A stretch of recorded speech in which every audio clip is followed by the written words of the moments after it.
Welcome to FEO On The Air, the voice of the festivals and events industry in Ontario. Please welcome our CEO and your host, Dave McNeil. Hello and welcome to FEO On The Air. We're going to stay off of our normal path of the last couple of podcasts, and we're going to talk about a celebration of the 50th anniversary of the Folklore Festival in Thunder Bay. And joining us today, we've got Jeanetty Jumah, who is the president of the Thunder Bay Multicultural Association and is a coordinator for the Folklore Festival. Welcome, Jeanetty. Thank you. It's great to be here. So 50th anniversary, that's quite a milestone. Can you talk a little about the Folklore Festival and how it all began and you know, some milestones that you've reached over the years? Oh, absolutely. In fact, who would have thought folklore would get to the point it is today, 50 years young and still going? Folklore started back in 1972, and it was nothing more than a very small 200 people at the most fashion show. I remember Sonia Perdanik, a former president of TBMA, I found a bulletin on it, and it said she was modeling her Ukrainian attire. And they were thrilled to have just about 200 people out, and it was held in the small Thunder Bay Multicultural Association hall downstairs. Well, folklore evolved over the years. Our 40th anniversary was fantastic, with it being held at the Fort William Gardens with over 14,000 people. We've had more people join the association. We have more board members. We have more participation. And then we came to the 50th. And I have never enjoyed a festival more than the 50th anniversary, because our community was ready. After COVID and being locked up at home, people were ready to get out and to welcome each other and just feel comfortable. And at Folklore, we have tantalizing international foods, incredible entertainment, all volunteers on stage except for the band on Saturday night, artists, exhibits. The children's area did our Black community, free activities. They were able to make African and Caribbean masks. It was just a free bouncy castle, courtesy of our sponsor, T-Baytel. It was incredible. And you know what? We needed it. People have been isolated. People have actually become quite unkind to each other. But at Folklore, it wasn't like that at all. People were welcoming and happy and celebrating 50 years of being a nation of rich cultural diversity, accepting everyone around us. That's what happened at the 50th anniversary Folklore. And I am thrilled. As a child of immigrants, I am so thrilled to have been involved. Jeanetty, I'm surprised you said that, because I felt that myself, that, you know, with the COVID scare the last 2 years and people staying home and in their inner circles, I felt that real connection to multiculturalism and celebrating cultures in our society was really missing. And I think society's taken a few steps backwards because of it. I agree with you. And that was one of the reasons why we almost didn't have a folklore festival, because our coordinators normally, Michelle Lander-Mackenzie, Mackenzie Lander, who is wonderful. But you might have heard that the Afghani refugees landed in Thunder Bay. These are the interpreters who saved our Canadian soldiers' lives, some of whom were my students in Afghanistan. And just as Michelle was getting ready to lead Folklore Festival, in arrived 200 people who needed immediate attention, and Michelle was sleeping at the hotel. And of course, Folklore, our 50th anniversary, was in jeopardy. So I had done it when I was young, a very young teacher many years ago. And I said I would step in on one condition, that we run on 219 prices. Because as you mentioned, COVID has caused a lot of problems in our community. And cost. The cost of food, the cost of everything has become very hard. And I wanted families and seniors And our whole committee, we had an amazing volunteer committee. This was run strictly by volunteers. They came forward so that our community could come out, and our community stretches to the northern United States. It stretches to Terrace Bay, Kenora, and beyond. We advertised in Wawate, and people came from up north. We, as I said, advertised in the States, and the people came, and it was Canada at its best. So, Jeanette, what did you guys do to keep people engaged during the COVID? Actually, crisis? my background, I am a retired high school teacher, but I'm a programmer. So we ran Folklore Festival online virtually. And you should go to the Folklore Festival. It's called folklorefestival.ca, or go to our Facebook page. You can actually go to the 50th anniversary, because our Facebook page is Folklore Thunder Bay. And you'll see videos of the 50th anniversary. And on our website, you'll see what went on. But I ran virtual folklore festivals right from the beginning of COVID. When 2020 was canceled, we weren't going to end Folklore Festival. We ran 2020 right up to 2022, and we actually won Favorite Festival for Thunder Bay in the Chronicle Journal, also a sponsor, for 2022.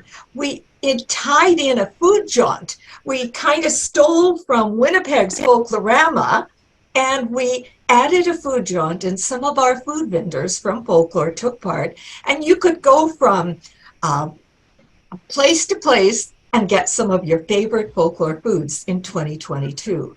So people were ready for 2023, and with the prices being affordable, where a child could pay $1 and come in, and everything was free because of the great sponsors in Thunder Bay.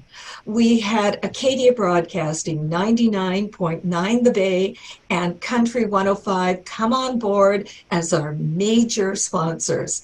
T-Baytel covered the free bouncy castle. I mean, our community came forward. And it wasn't just the volunteer committee, and they were wonderful, but it was everyone in our community who stepped forward knowing we needed this. People needed to come together. Families needed to be able to get out. And the performers, all of the performers on the folklore stage, apart from the band on Saturday night, performed for free. We had Chaban, hundreds of performers per group. Morgan School of Highland Dancing, the Burmese community, the Karen community came out. We had the most regal First Nations performance, and I have to mention that the drum was there and the beautiful dances. You can see them if you go to our Folklore Thunder Bay Facebook page. All of that performance was organized by a young student of mine. He started when he was in grade 9, and he has organized the First Nations performance since then. Munsford is 26 now, and he is dancing on the stage, and he's now teaching the dancing at Sherbrooke School locally. He pulled together this beautiful performance. Everybody in Ontario needs to see what went on at Folklore, because that to me is celebrating the rich cultural diversity of our country. You need to be kind to everyone. Canadians, we don't all look alike, but we are all Canadians, and we're all contributing to this country. So trust me, go enjoy folklore, visit our website or visit our Facebook page, because there the videos are. It was worth it. We needed it, and so many people came up. I had one lady come up and say, I heard you being interviewed on the air. I haven't left my house since COVID, but I've come out because it sounded good. Will you give me a hug? And I gave her a hug, and I was glad they came. So, Jeanetty, you guys have had the advantage of having run your festival in 2023, celebrating the 50th year. What lessons learned could you share to some of our other members that have festivals coming up, post-COVID? What are some things you've run into that you would have people be mindful of as they start organizing and planning and executing their events? It takes much longer to organize an event than it did, because I've done this in the past and always been part of it. You need to start months ahead. For instance, we needed a liquor license. All of these things take a very long time. People who need to support your liquor license, they've changed over the years. People have moved around, and that took me a very long time. You need to contact your group so they can pull together and become part of it. And with sponsors, we had a few challenges getting sponsors. We actually have a free staycation that comes. And unfortunately, our regular sponsor, their hotel was sold in the midst of folklore planning. And after 2 attempts, we found another local hotel that stepped on board. But it took much longer, and it was necessary to get the community involved, get the sponsors involved. And honestly, this was a community event. One of my former students who runs a computer business, also on the folklore committee, said to me, you need to promote this to the region. You need to get up to do Wawate. You need to get, we always are in the U.S. northern states because many people drive up to Thunder Bay for this event. But it takes much longer. You need many more people to help you, and you can't count on everything that you had in the past. You can't pull it off in a couple of weeks. It doesn't work that way anymore. But if you work hard and you pull people from the community who have contacts and who are interested, you can put on, as we found out, one of the best festivals. It was the most attended festival we have ever hosted. And it's just getting out. And Jeanetty, your volunteer base, have you got people that have been with you from the beginning and, you know, have got 50 years of service in, or is it all along the big thing to people organizing. We have some from the past, but many of them, 50 years is a long time, have grown older. So we went out, as we always do, to our high school students, to our community. We take volunteers of all ages. We take volunteers with disabilities.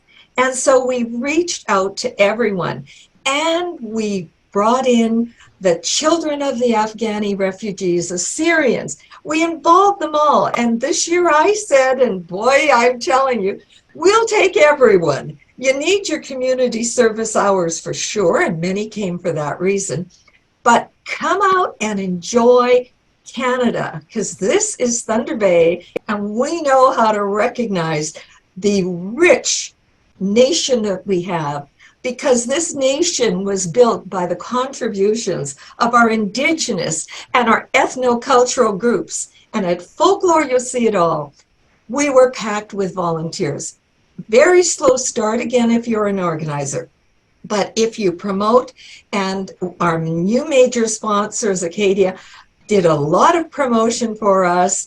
And I don't know if I can mention competition here, but you know, I went on Global Vibes. I went to Dugo Media. I interviewed with CBC. I did it all. And from there, we had more volunteers than we had ever had at Folklore. But you have to work at it and make people feel welcome. I think that's the key. They were hesitant, some of them. Again, COVID makes you much more antisocial. But I had the best folklore ever and never got a chance to take off my wooden shoes. I ran around the whole folklore in wooden shoes because there were so many people and our volunteers were fantastic. But you do have to plan ahead. And how about your supplier base? Did you have a lot of returning suppliers? Did you have to find new suppliers? I know a lot of people have had issues with, you know, supplier costs, you know, in some cases doubling. It is definitely a factor. In other cases, they've gone on. So what was your experience with your suppliers? Well, we had to make changes, and you have to be flexible because you may not be able to afford everything. I was blessed. I consider my feature entertainers who are professional musicians one of the best people on earth because I had to cancel them in 2020, and they came back and they honored that. I gave them right of first refusal, and they honored the contract from 2019. We had to make some changes, but some of my sponsors, I do in-kind sponsorship, which is very hard for some people. I advertise you on the website and the folklore. I give you lots of coverage. And many of them came back because they knew this year we really needed them. And our groups, I reached out to our groups, and I suggest everyone do this if you have performers. And I shared the information, the folklore poster, everything, and they shared it. And you can reach thousands of people at no cost at all to you, because we did have to make some changes, and it's really hard. We had to do without. For instance, we normally do face painting. And that became an issue this year because there are quite a few skin diseases spreading around with children. So we had to spend more money in the children's area, substituting the Caribbean and African masks. And of course, we do all kinds, the bouncy castle, everything went up. And we had no bouncy castle. The people who had supplied it were no longer in business. So you start talking to people, you start negotiating, you find out.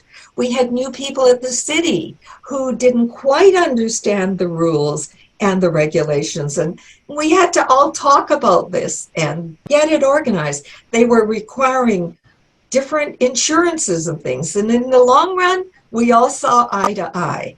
But I suggest you try to bring some experienced people in, but be ready. It's not going to work as it did in the past. And if you go into this with the right attitude and you really want your festival to work, and go to your community, and I'm sorry, shop around for the prices, because it's not just that the prices have gone up. In our case, some of the suppliers were no longer there or no longer able to get the products because they simply couldn't get them in time for folklore, or couldn't get them at all. And flexibility, I guess, and a positive attitude will bring you a great festival. But it won't be easy. Jeanetty Jumah was our guest today, and she's with the 50th anniversary of the Folklore Festival and the Thunder Bay Multicultural Association. From all of us at FEO, congratulations. 50th anniversary is quite a milestone in this industry, and we hope there's 50 more around the corner for you. Thank you very much. Well, I hope so, and thank you very much for the interview, and thanks to everyone who's listening. And get out there and support our festivals, because that's where you will see our community in action, and you'll have a great time. And trust, we were mask friendly. If you wanted to wear a mask, you could, and I advise that to anyone running a festival. What harm does it do if someone feels more comfortable? And good luck to everyone running a festival. And I wish you as much success as we've had this year. And thank you, Dave McNeil, and we so appreciate this interview. And Marnie. FEO On The Air will be back in just a minute with Marnie Lapierre from Northern Events and Consulting, Tourism Consulting. We'll be back in just a minute. Festivals and events are back in Ontario, and so are we, with a brand new website.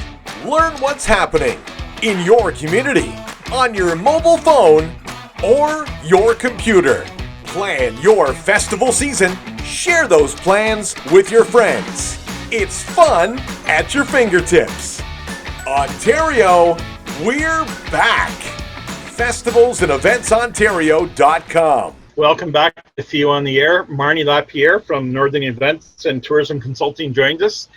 Marnie, we talked to you on our last episode of FEO On The Air about events happening in Thunder Bay.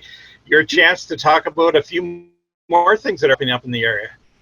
Oh, wow. There is so much going on. As I was reviewing my contacts over the last 10 years, it's been a little interesting to see the changes that have happened up here in the north. We've had a few long-term festivals that aren't going forward this year. You know, it was due to a bit of a funding situation. Sometimes it was a volunteer situation.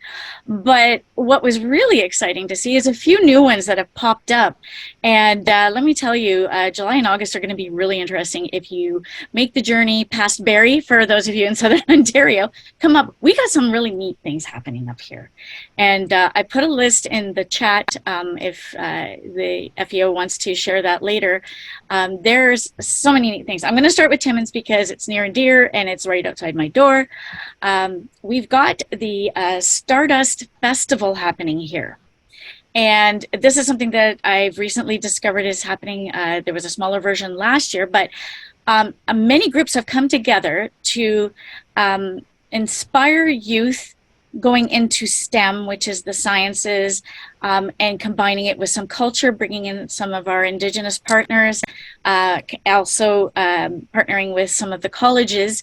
And they've got everything going on, from on-hands interactive science experiments that are coming in from Science North that are leading it, as well as some really high caliber guest speakers that will be addressing it, you know, on a youth level. It is very family friendly, and I'm not kidding you. I saw Klingons in some of their photography. We have a group called CAG, which is a Klingon assault group here in Timmins, and they do a lot of cosplay. They're going to be around for this. They absolutely enjoy the sciences, of course. So it's a great thing to bring your kids out. It's at the end of August. We have the link in the chat. We also have, for the rockers and the country lovers in the north and from Southern Ontario, because we want you to all come up, Rock on the River is happening in just a couple of weeks. Papa Roach is one of the bands that's playing, but we've got all kinds of talent coming in for country music, a little bit of folk music, a lot of rock. Some bands we haven't heard of up here before, but that's okay because we want them to have the exposure and we want to hear some new stuff. What else do we have going on? Festa Italiana is in their 5th or 6th year now. And basically the Porcupine Dante Club takes over a block and bring on all kinds of food and Italian music. It's family friendly. The weather's usually really good, so it's a great time to be up there to check it out. What else do we have? Oh, Temagami. You need to go to Temagami this summer. They're having a Viking festival. We've never had a Viking festival in Northern Ontario. I'm so stoked. I'm doing everything I can to get to this. So really cool, because Temagami is such a gorgeous location, and to have something so unique and out of the norm, I think it's a great way to spend a weekend and bring the family out and see all kinds of really unique displays, and that whole community is coming together on it. It's a great project. And what else do we have going on? Oh, Sudbury's Summer Concert Series is absolutely astounding this year. Their lineup, while they've incorporated some of their local talent, they brought in some really big names to play, and it's free to go. So, you know, if you're spending a little time in Sudbury or you happen to be traveling through in an evening, to check out their tourism webpage. I've also included the link for the Summer Concert Festival, and it's ongoing throughout the summer. It's so cool. There's like something for everybody here. And then you want to think about the fall. Autumn comes in and all these great fall fairs happen. For example, the one in Temiskaming and New Liskeard is one of the longest and one of the largest fall fairs in Northern Ontario. And it is absolutely amazing. As a child, I grew up there and participated in almost all of it. It is the equivalent to 2 or 3 square blocks of all kinds of things. There's animal shows, there's rides, much like a carnival, there's food like crazy crafts, the whole bit. And it's really neat, and it's right on the waterfront, which is again a gorgeous location. I'm not biased at all.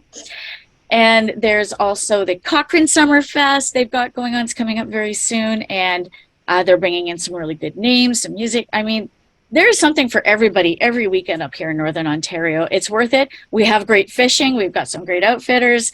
You know, we've got some brand name hotels all over the place. Some are really new, and yeah, we're ready to have you come back and come visit. How's that? Morning, Pierre from Northern Events and Tourism Consulting. Thanks you, Marnie. Lots more to do up in the north other than camp and fish and hunt, as you said. So if you're planning a trip up there anyway, have a look and see what else you can enjoy while you're in town. And we appreciate your service, Marnie. Thank you very much. Thank you for having me. I'm Dave McNeil, and you've been listening to FEO On The Air. Thanks for listening to FEO On The Air, the voice of festivals and events in Ontario.